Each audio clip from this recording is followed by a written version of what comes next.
Hey there, I'm Drew Badger, the world's #1 English fluency guide and the co-founder of EnglishAnyone.com, and it is a pleasure to welcome you to another advanced English listening practice lesson.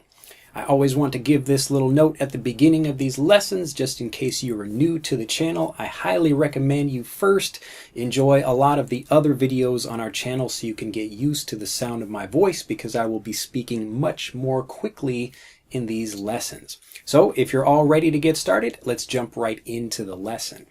Actually, I want to talk about something quite different. Actually, maybe not so different, but really it's just talking about something that's near and dear to my heart, something that I really wanted to make clear to you, and this is about how to practice when you're speaking. Now, the way I used to think about studying Japanese, and I can go even further back when I was, failing at learning French in high school and then failing at learning Spanish in college, so I really had I had no success with learning languages at all, and even when I began learning Japanese, I was really awful at doing that. So even when I came to Japan, I was in Japan and in classes, even though I was only doing classes for a couple of hours because I hated it. But, I was in there, so I took classes, and even though I'm in the country, I still couldn't speak. Now, maybe you can relate to this if you're a person that's living in a native English-speaking country, like you're a foreigner living in America and you've been there for many years and you still can't speak and still can't understand people. You're probably studying the same way I was. Maybe you got flashcards and grammar books and all those other things. But it was kind of one idea I wanted to share with you that it really started to change the way I studied and change the way I thought about learning. And this is kind of the whole foundation of my teaching philosophy. And, even though in these lessons I like to talk about different things, like interesting books or, other kinds of stuff like that, I actually thought I'd talk about language learning in this one. So I guess that makes sense as an educator of English. But anyway, let's get right into it. So I want you to think about one idea, and I'm just going to ask you a simple question. If you could do something other than studying English right now, or I guess I can put it as, what would you do right now if you weren't studying English or if you didn't have to study English? So what would you do if you didn't have to study English? When people think about studying languages, especially when you have to do it in a school, people think about, well, I've got to do this. I have to get my grammar book, or I have to, do these reading exercises or whatever it is, and it's not fun. It's, just a regular school subject like everything else. Now, the way education happens in general is the same for language learning as it is for other things. You try to memorize rules and see if you can remember those at test time, and then you're not really learning to use things quickly and without thinking when you speak, whether it's, grammar rules or math rules or whatever. You're just kind of learning how to pass tests so that you can, get a good job or whatever it is you're trying to do. But if you're thinking about, when you're imagining yourself at school, maybe you're out of school, it doesn't matter. But, if you're in school and you're thinking about studying and you have this idea of like, oh, I really don't want to study, I hate studying or whatever. Maybe you do like studying, but most people would rather be doing something else. So while you're studying or thinking about that, you'd rather be doing something else.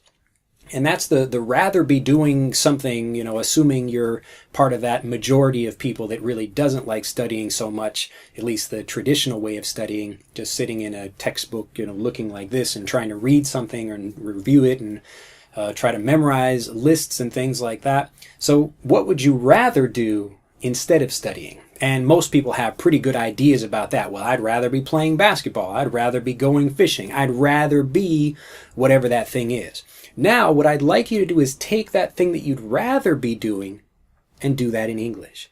Now, this is a really simple idea, but most people don't really get to the point where they'd rather be doing something, because they always think about, well, the study of the language is awful, so I don't want to do anything having to do with the language at all. But if you reverse this idea and you think, what would I rather be doing instead of studying? And you've probably got a lot of great ideas. It's cooking, basketball, sports, or knitting, or, whatever the thing is. Then if you do that thing in English, that's what's going to help you get fluent. And that's what's going to motivate you to learn.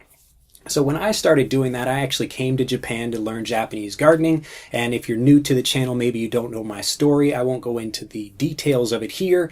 But when I was coming to Japan, like one of the things I was able to do is find a Japanese gardening teacher who was able to teach me. And he didn't speak any English, I didn't speak any Japanese, but here we are trying to communicate with each other and using the language because we're both passionate about that same thing. So I wanted to learn, he wanted to teach, and he was able to show me things using physical examples. And it wasn't really a language lesson like you're getting when you're sitting in a classroom. It was in context, in the situation, and that's what got me excited to learn and excited to practice. So it's not so much about having like motivation to do, particular language learning thing. It's particular motivation for whatever the real thing is you want to study.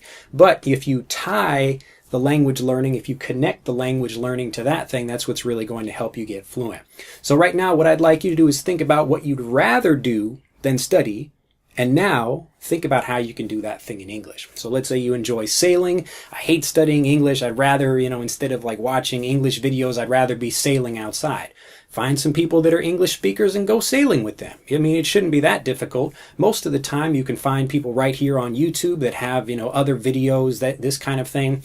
Now, I know like I have a YouTube channel and I'm grateful that people do watch and enjoy the videos. They benefit from them. But I also want you to not watch so many of my videos. And this is weird as a YouTuber telling you to do that, but please don't watch so many of my videos or other people producing English lessons. As you start getting to understand, you start getting the knack of something, K-N-A-C-K, to get the knack of something. This is a common conversational way of saying that you're starting to understand it and you're starting to get more comfortable to get the knack of that thing, or get a handle on that thing. These are two great ways of saying that. So I'm starting to get a handle on Japanese when I'm first starting to practice it and get comfortable with it. So in either of these situations, I want you to think about how you can find that thing and then practice that by, using the language in that situation. So instead of watching my videos or, another English channel where you're just watching people explaining grammar points or something like that, what I'd like you to do is think about the interest that you have